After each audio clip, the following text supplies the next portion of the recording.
Hey, this is Seth McCauley, and this is the 6 Degrees or Less podcast. And there we go. Yeah. And this morning I've got Todd Cohen with us, and I'm excited to have Todd on. He is the principal of Sales Leader LLC. He's a keynote speaker. He has authored a couple of books. One is Everyone's in Sales. Another one is Stop Apologizing and Start Selling. He is a guest lecturer. Looks like most of it is kind of at some of the universities up in the Philadelphia area where you are living. Well, no one else will have me. This is gonna be fun. This is gonna be fun. Also, we're gonna talk about this in a moment, but I'm pretty sure that how we got connected is through the AED. And he's a connector, but most importantly, he has become a fast friend. And the cool thing, I think, which I think says a lot about what I'm trying to do with this podcast, and just I think the way that I'm wired, the way that Todd's wired. We've never met in person. So we've never met in person. We've never had the luxury of sitting down over a cup of coffee and eyeball to eyeball. And so we've just kind of developed this relationship, this friendship, just over Zoom, over the phone, and just through LinkedIn, and just kind of tapping into what each other is doing. So I'll turn it over to Todd there to correct anything that I might have said wrong, and to set me straight with the introduction there. Well, I appreciate it, Seth. Thanks for having me on today. And there's nothing wrong other than, the stuff about lecturing at the university level. The only reason I do that is to undo all of the wrong stuff that they teach at the higher level, which is everything that you can't use. And the only thing they don't teach is what you need to learn is how to sell yourself. But that's a whole nother conversation. I won't even get into my gripes with higher education this morning. Suffice to say, it is all about Everyone's in Sales. My passion, my keynotes, my workshops are all about how in an organization, everybody does something that influences the customer. It's all about how every conversation is a selling moment. And as it relates to what we're going to talk about today, something near and dear to my heart, networking, it's about how every conversation is also a networking moment, right? So, absolutely. I know that you and I share this common belief that networking is a mindset, and that is absolutely 100% true. Yeah, absolutely. So let's jump right into that, because you, like I mentioned, so a while ago, maybe a couple of years ago, we got connected on LinkedIn, and I think it was through the AED, which is a trade organization. So, and my former employer was a big participant in the AED, and I think you were doing some speaking for AED, and so I think we kind of ran in some of the same circles, if you will. Yeah. And just kind of I don't think we were ever at a conference or an AED event at the same time, so we never bumped into each other there. But just through the social sphere, through LinkedIn, we kind of realized, and I know we had a misconnection in Dallas a couple of years ago. We tried to connect, and it didn't work. But there's something, as I look at your material, your content, talking with you, there's something different. It feels to me like you have a different approach to sales. Now, you grew up in sales. You spent time with Xerox, spent time with LexisNexis, and at some point in time, I'd love to hear the story about how you kind of decided to kind of go off and do your own thing. But you have it feels like you have a different take on sales than most typical salespeople do. And you're very connected to HR and to SHRM. And yep. I love that people piece. And so I'd love to hear about how you got to that place. Well, it's interesting, and it's a long, painful, circuitous road. Actually, it's not that painful. I just like the drama here on a Monday morning. The reality of it was, I worked for LexisNexis. That was my last, we'll call it, traditional full-time job. And then one day they said something that hurt my feelings, and I left. You're fired. In any event, now they didn't actually say those words, but my job was strategically realign to better align with you've heard all that, Seth. You're an HR guy. You are a professional. You understand how companies are always morphing and changing. You've been promoted to customer. I've been promoted. I've been promoted to severance and severance and outsourcing. And this was 2007. And, the short version is I went into the world, and, when I started talking to people, what really always bothered me about just about every company I've ever worked for, with the exception of Xerox, which was my first company back in, I wouldn't want to say how long ago, but it was, let's say, in the 80s. What really bothered me was how, the stigma of sales kept people from thinking and understanding that everything they did is sales. We're always selling ourselves. And that it really helped me, define this belief that selling is something that isn't just confined to the sales team. As an individual contributor, as a sales leader, a manager, all the different roles I had, there's no way I could have accomplished what I need to accomplish just with the sales team, right? Everybody had a piece of that conversation, that input, right? And this to me sets successful companies apart. It's sales is yes, there's sales training, and I've done that and I've been through everything, but sales is something that is a mindset, and it's a behavior that everybody has to pursue. So I think, and I believe passionately, that healthy organizations are those that bring down the silos that separate us, when they say, hey, finance, HR, product development, you all have input, you all play a role in influencing the client. You may never see it, you may never feel it, but the importance of your work will be felt. So everybody's got a part to play, right? Absolutely. So I look at sales, as getting over the stigma of selling, so that everybody feels good about about their role. And I use it as a connector across the organization. And, as we're talking about today, I use it as a foundation of networking. Yeah. So it's almost, it's to me, it's a lot like customer service. A lot of organizations will say, hey, customer service is not a department. We're all in customer service. Every single one of us, every employee, in some way, shape, or form. When you're out, about on a weekend at a softball game, and someone sees the logo on your shirt, guess what? You're in customer service. Just like you're all of a sudden you're in sales. That's right. And the funny thing about customer service specifically is, I do a workshop on that. And it's not about how to be nice or smile. If we have to teach adults that, then that's a whole different conversation, right? This is about, your company has a whole different set of issues. This is only about the idea that customer service is sales, because you're influencing the customer. It's not just about fixing the problem, because that's not the issue. The issue is making sure that the customer feels all the goodness we want them to feel. And that's a selling activity. Right. So let's go back to, so several weeks ago, a little over a month ago, you and I connected. And so, I'm currently right now in transition. You made a comment to me and you said, hey, I got started. I'm trying to remember what you said. I got started or early on in my career. One of the things I did was I helped people that were in transition. And so I'd love to hear, like, how did you get into that? And then, how does networking, what part does networking play in that? Yeah, so great question. Thank you. So, because it's a story that I love to tell. People often ask me, how did I get started in speaking? Well, I got started as a speaker by helping people in career transition, because I was giving speeches about how looking for your job, about how, to make that next step, how to land successfully. It's a sales campaign.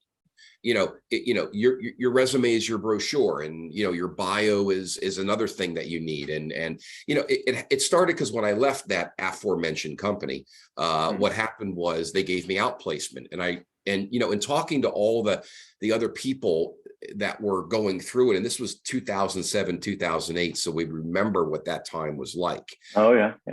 Millions of people who were suddenly out of work, right? Yeah. And a lot of those people had never, ever dreamed that they would be out of work, right? You had, a microbiologist who had been working on the same molecular, compound at so-and-so for 30 years. Now, all of a sudden they had to sell themselves, right? So I got started by teaching people that, you don't find your next job by, hitting, enter on Career Builder 1,000 times a day, right? I mean, you go out there by having. Hey, let me write that down. Let me make sure. Yeah, right. Okay. Not 10,000. Yeah.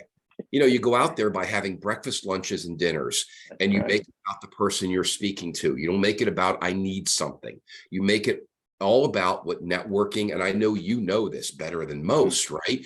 Networking is about relationship building, period. If you make it about desperation, people will smell it on you, and they'll for the hills. If you resume me, this is what I learned, right? This is what I learned because I had to learn to be a better networker, right? And what I learned was nobody really cared about my resume. They cared about what I do. And I had to learn that lesson, how to sell myself. What do I actually do? And that's actually one of the modules I still teach to this day. So, I mean, I could talk for days on this, obviously, but it all started because I was pushed into the market and I got involved. I got involved with a couple of volunteer groups that needed guys like me who were willing to step up and lead discussions and do stuff and help people who were terrified of being in transition because they didn't know what to do with it. They thought resume, business cards, and of course somebody will find me. Doesn't work that way. Right. So it kind of sounds like so two thoughts. I want to tug on this a little bit more. So it sounds like you turned into a player coach. So you were impacted yourself. So number one, you were like, hey, I'm in the same boat, but you had the wherewithal to step up and say, hey, I may be in the same boat, but I'm gonna captain the ship, and I'm gonna start teaching people and helping others kind of get through this season in our life. Is that a fair? You hit the nail on the head. Wow. Okay. It was an interesting time, to say the least, and it was exhilarating. Candidly, it was. I enjoyed it. I look back on that time and say that was one of the best times of my life in my career. Yeah. Okay. So then that's great. I mean, I love that because, and I have to say that those people that you were around, those cohorts, what a blessing you were to them. It's great that they had somebody like you kind of connected to them that stepped up to fill that need and to fill that role. Because you're kind, and there were a number of us, and look, not everybody had the confidence to go into the world and suddenly reinvent how they described what they did. Yeah. And not easy. Yeah. So then I guess here's my second question is so let's talk about networking, right? The traditional, when people think about networking, they kind of have this stigma of like, oh, I got to get my business cards. I got to go to this event. I got to go shake hands, and I got to go make small talk, and all this stuff. So, I'll just throw something out, and I want to get your hot sports opinion on this. Like business cards, so when and here you are, you're kind of you grew up in the sales culture, sales. What's your take when you are out networking? Business cards, are they a must-have, a nice-to-have, are they outdated? What's the because a lot of times people think of networking as like, I'm just going to go and collect as many business cards as I can. Right. And I've gotten to the place where let's be honest, I normally forget them. So I normally don't have them with me, and I don't really focus at all anymore on collecting cards, but that used to be the thing. And so I'd love to get your take on that from a networking perspective, business cards. Yeah. So he or she with the most business cards does not win. That's my motto. Bingo. Look, and this is also a generational thing. I mean, I was at a networking event, 2 weeks ago, and somebody much, much younger came up to me and literally said, I had my business, and she said, "What is that?" I mean, she was being a little sarcastic, right? I get it. The reality of it is, the business card is not the be all and end all of networking. It is simply one small piece of it. Frankly, I don't care how you exchange information. If you're having a meaningful conversation with somebody, and by meaningful, I mean, that you want to continue the conversation. I don't really care if you make your phones make love and they swap information. I don't really care, right? I'm old school. I'm a traditionalist. I still carry business cards. Most people I know do. But the reality of it is, networking is not about the business card, period. That's right. Yeah. Networking has to be, we have to divorce networking from the idea that I have to stop doing what I'm doing and go to this event for 2 hours, and hopefully I'll get through it. And if I can just nurse this drink for 2 hours and look at my phone, nobody will bother me. And then the next day my boss will say, how did the event go? Well, look, I picked up 30,000 cards in 1, 2. Isn't that amazing? But the reality, it must have been successful. Right. And so business cards are not a measure of success. All they are is a way to know how to get a hold of somebody to continue the conversation. Yep. I love it. I mean, yeah. I don't know, he or she does not win who has the most business cards. I'll say that again. That is so true. That is so true. So how, and I love what you said earlier about, that group when you early on, many years ago, when you were impacted and you were around these people who had spent the microbiologists 30 years, right? So they've kind of been doing the same thing. So that is, you're speaking exactly to one of the key, I created the podcast. I focused on there's 3 types of people that I was focused on. One was the first group was, hey, I know I need to network. I'm not really good at it. Maybe I can get some pointers or some tips. That was one group. Number 2 group was like, I'm early in my career. I can hardly spell networking, let alone I don't really know what it is. Let me kind of learn. And then number 3 is this group you're talking about, right? People who are in transition. They've been doing the same thing for 30 years, and all of a sudden they're like, oh crap, I don't have somewhere to be tomorrow because I don't have a job anymore. I don't remember the last time I looked at my resume. I've never had a LinkedIn profile. I really don't understand where to even begin. And so what advice would you give for someone who's in that boat? Right. So, here I am, never done it. I don't know how this works.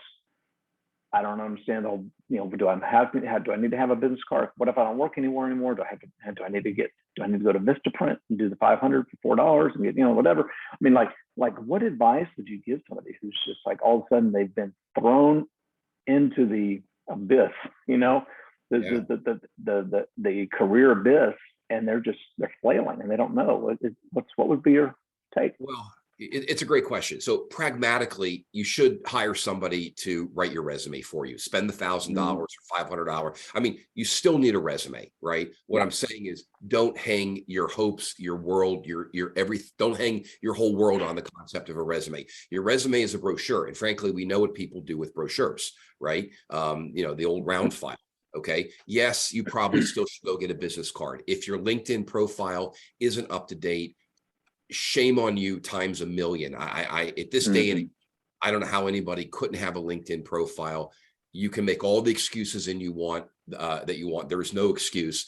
Find somebody who knows what they're doing. Call a friend, call me, call you. You don't need to hire anybody to do LinkedIn coaching. Just set up your profile, right? It takes maybe an hour or 2 of your time. Look at other people's. Now, that's the pragmatic stuff, right? That's how you create some passive visibility, right? Passive visibility. Now, let's talk about what you actually need to do. Networking is about building relationships. Networking is not about going to this event. That's only one small slice of networking. So my advice is, find a group of people just like yourselves in career transition, and go and commiserate, go and listen, and stop whining after you've had your 2 or 3 sessions of complaining, and start asking each other, how do we do this? How do we get moving? And to me, that was like the best thing ever, right? Yeah. Sitting with people in the same boat. Now, the next most important thing is, and you can see this question really fires me up, right? I can tell. I love it. Yeah. Next most important thing, Seth, is get over this fear, this belief that networking is only this event.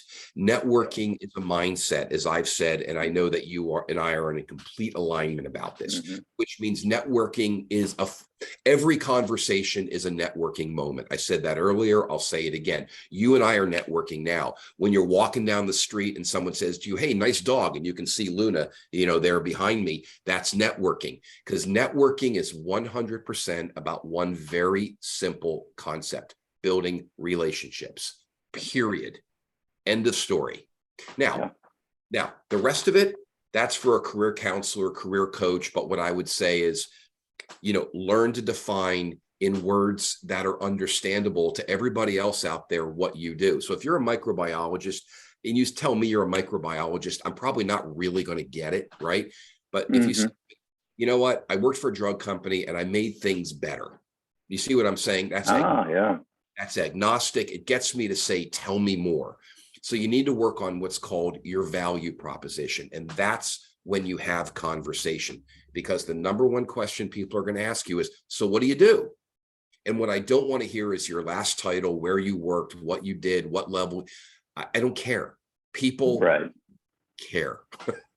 They care about, is this somebody that I feel I can have a conversation with? So, and this is something that takes practice, Seth. I mean, let's be very clear. You ask me the advice, I can tell you the steps. The reality of it is you have to go out there and do it. Start with a group of people in transition. Start going to some networking events. Don't hang your hat on the paper things, on the pragmatic pieces. Build a relationship the same way when you're out in your backyard and your neighbor puts their face over the fence and says, "Hey, Seth, how you been, man?" That's networking. Networking is a mindset. And then do 5 to 10 breakfast, lunches, and dinners every single week. This is work. Networking has the word work in it for a reason. If you sit home and you think, "Hey, look at me, I'm wearing out my finger hitting enter on career.com." Let me know how that works out for you, because in a year from now, you and I'll be having the same conversation. That's right. Yeah. You can't just sit there and hit apply. No, the reality is in this day and age, the likelihood of anyone landing a job simply for I found this job that was posted. I applied, and then I got through the ATS, I got through all the steps without knowing somebody on the inside, without knowing someone who could get me connected to the hiring manager, without all those things. It's so slim. And so reality is that most people these days they're gonna find their next role. That's right. Through conversations like this. And I think And I think the best example is our relationship, right? To your point, you and I have never met, right? At least face to face, in person. And by the way, I just have to put this in there. I am a passionate believer, and no one will ever sway me from the best connections come face to face. Okay, I'm off my soapbox. So you think work from home is the greatest thing in the world? Don't complain to me when you don't get a promotion or you don't get what you want, because out of sight, out of mind actually means something. All right, I'm off my soapbox. Now, that being said, I heard, I happened to see something on LinkedIn. I noticed that you were speaking in AED, and I just wrote you and I said, "Hey, I'm also a keynote speaker. I've been speaking." That's what it was. I've been speaking at AED for years, and then you and I just connected. Did I have an ulterior motive? Sure. I wanted to learn more about your company. I wanted to, eventually build a relationship to the point where I would be comfortable saying, "Hey, can we get together and talk about, what's going on in your world?" And by the way, once the relationship is there, my guess is you would have welcomed that conversation. And it's not about getting something. It's about learning and understanding. So every conversation, every minute you invest talking to another human being is networking. Absolutely. Yeah. No, there's always, there's I think a lot of times, I think sales gets a bad rap. I mean, I think everyone says, you know, that they're just, and look, there are a lot of people out there who don't do it right, in my opinion. The people who just send you the LinkedIn, and before they even build the relationship, ask the questions. Before they even listen to you, they're trying to sell you something, and that's where I think people get frustrated with you know, quote unquote, just salespeople, right? But you come from a different place. I love your framework and kind of where your mindset come. Hey, starts with a relationship first. Get to know somebody, get to listen to them. What are their pain points? What do they want? What are they looking for? And through that conversation, that discovery, you may realize, you know what, I don't really have what they need.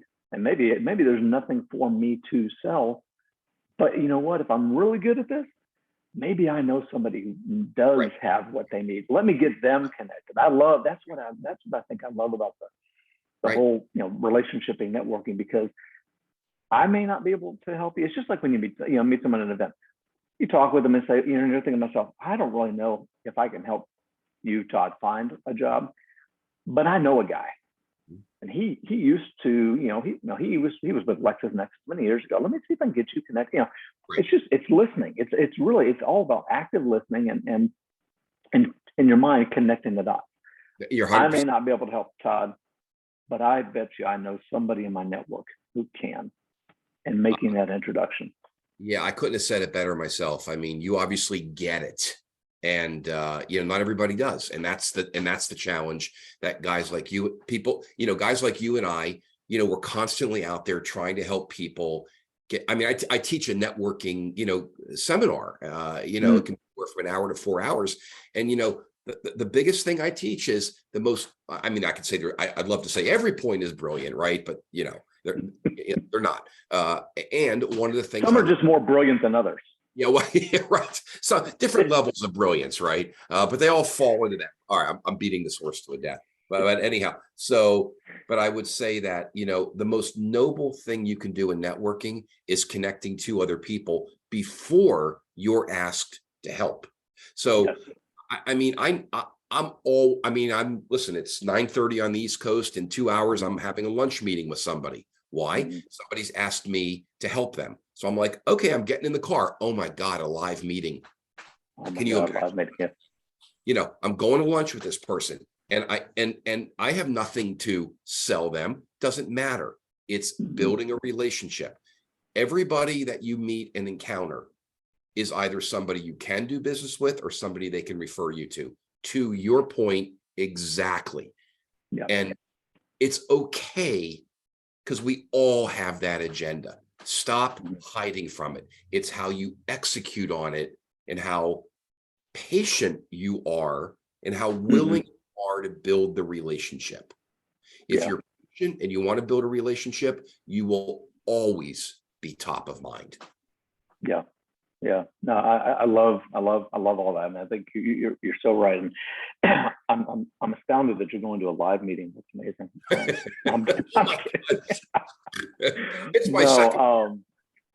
No, I think you're right. It's just I many years ago, a friend, a mentor of mine, kind of shared with me the 100-0 rule, giving 100% to something or somebody with. But expecting absolutely nothing in return, right? And so it's like if everybody had that mindset, if everybody had that thought, or just if they were coming from that place, you know, it's just like, again, it's not necessarily about me, but it's about how can I help? You know? And that's exactly, you hit the nail on the head. How can I help you? And then stop talking. And you know, that's how you end a networking conversation. How can I help you? And let them say, well, that's awful nice of you to ask, because everybody usually wants something from me. And now here you are offering. Wow, you're memorable. Yep. Yeah, absolutely. Absolutely. Well, I know that our time is starting to wind down here, but I'd love to let's talk a little bit about what big projects are you focused on right now? What's keeping you busy right now? What are you doing? What are you seeing? I'd love to just kind of put a spotlight on you and what you're doing, so that others can, and then before I forget, I do want to make sure, I want to make sure people know how to get a hold of you. So whether it's LinkedIn, whether it's carrier pigeon, whether it's Telegraph, whatever it is. Yeah. If you're on TikTok, whatever it is you're doing these days, how they can get a hold of you. But what do you focus on right now? What are you doing? What's keeping you busy? Yeah, thanks. Thank you for asking. So I'm always booking new keynotes and workshops that focus on my core message of everyone's on sales, because that's a message that goes across any organization. I mean, you don't have to say it, and it's not a message just for salespeople. It's a company message. It's a organization, people, and culture message, right? It's about building a sales culture. So that's always my core activity. I'm finishing up thankfully a very busy year of doing keynotes and workshops. I've also introduced two things this year. I have a 7-part leadership development academy, which is focused on how leadership is a form of selling as well. It's a very unique take on it. And then I'm doing a passion project of mine as well, which is I'm running a speaker development masterclass. The bottom line is this. Everybody wants to be a better speaker, but the number one fear of human beings is public speaking. Well, good speakers get more, period. Good speakers advance their careers. Good speakers earn more money. Good speakers are memorable. So I run a 2-day workshop. I'm running one in September here in Philadelphia, and companies also hire me to bring me in. And I've got a few of those booked as well. So those are my 3 areas, and keeping me plenty busy. I have a new client in Europe that I'm excited about working with, going to Europe in October and probably back in December. So I'm catching up after 2 years of COVID crap. And and it all came because I went out a year ago and got on airplanes and went out and had meetings with people and networked purely to establish, build, and maintain and sustain my relationships. 100%. I spent $20,000 on airfare and hotel and rental cars with zero expectation. And people were so appreciative of the fact that that's how I network. Yeah. Now come back to me. And that's the essence of networking.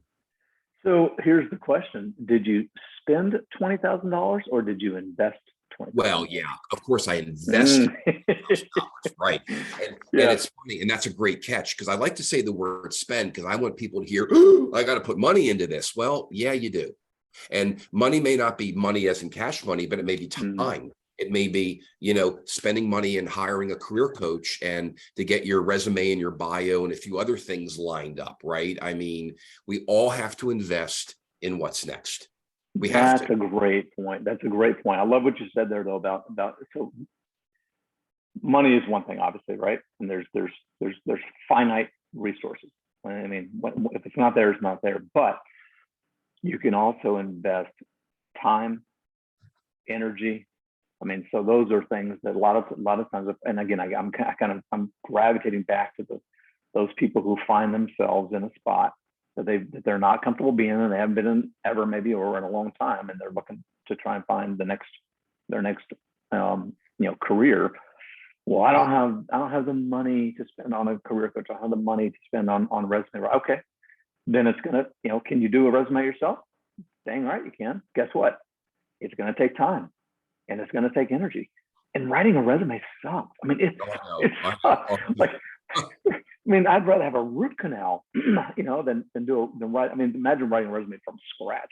Yeah. One thing if you got it and you got to just tweak it. But so, anyways, it takes time, it takes energy. If you got the means, it takes money. But you have to invest in yourself. You have to invest of yourself in you, because remember, if you think sales is icky or somebody else's job, when you're in transition, you are selling the most precious product you will, other than maybe your children or your family, you're selling yourself. And if you can't do that, then the only person you have to point the finger at first is you. That's right. That's right. Yeah. Well, let's wind down here. I'll ask a fun question as we wrap up. Think back to So you went to school there in Philadelphia in Temple. Think back to your younger self. What advice, and maybe you were wired this way back then in school. I know I was. I don't know when it happened for me, when I kind of broke out of my shell and all of a sudden I was like, networking. But like, what would you tell your younger self? What advice would you give yourself? Don't get complacent. Don't ever assume that things won't change. Period. End of story. Full stop. Don't get complacent. There you go. Change. And you have to be ahead of the curve. Build relationships. Yeah. Got it. I can't make it any simpler than that. Yeah. All right. Well, as we wind down, what's the best way for people to connect with you? Send me your business card. I'm just kidding. So couldn't resist. So I couldn't resist. I'm sorry, Seth. It was just too easy. So don't send me your business card. Actually, you can find me on the web, Todd Cohen, TODDCOHEN, 2 Ds. There's actually a Todd with 1 D in Chicago who's a photographer, and I have gotten his emails over time, and I'm sure he's gotten mine. ToddCohen.com. If you're interested in booking me for a keynote, company meeting, leadership retreat, anything like that, there's a big fat button that says book Todd. And and then of course you can find me on LinkedIn. You can't miss this bald head. I think it's yeah. Well, I think that's really why you and I get along. I mean, we both belong to the beautiful, beautiful. All the smartest guys are doing it. I mean, it's the beautiful Chrome Dome Society, and you can find me on LinkedIn. I think it's whatever / Todd Cohen Speaks. So I'm not on TikTok. I'm very rarely on Twitter. That's when I feel like going on a rant against things I shouldn't rant against, and I am probably going to close that because it's a cesspool. I'm not on anything else. My dog Luna, she's on Instagram. So if you want to see the cutest dog on the planet, you can find her on Instagram. That's it. Just find me on LinkedIn. That's all you need. Awesome. Thank you. This is great. Thank great you. Conversation, and really enjoyed it, and look forward to catching up again soon. Yeah, and keep doing what you're doing, Seth, because you're out there. You're out there preaching what networking is, and you can never hear this enough. You can never hear this stuff enough, because people get lazy. They get a job and they think, I don't need to network anymore. Oh yeah.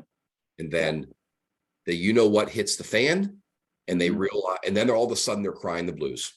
Yeah. All right, man. Well, hey, thank you so much, and until next time. My pleasure. Thanks for having me. This was a hoot. This is great. All right. Thanks, Todd.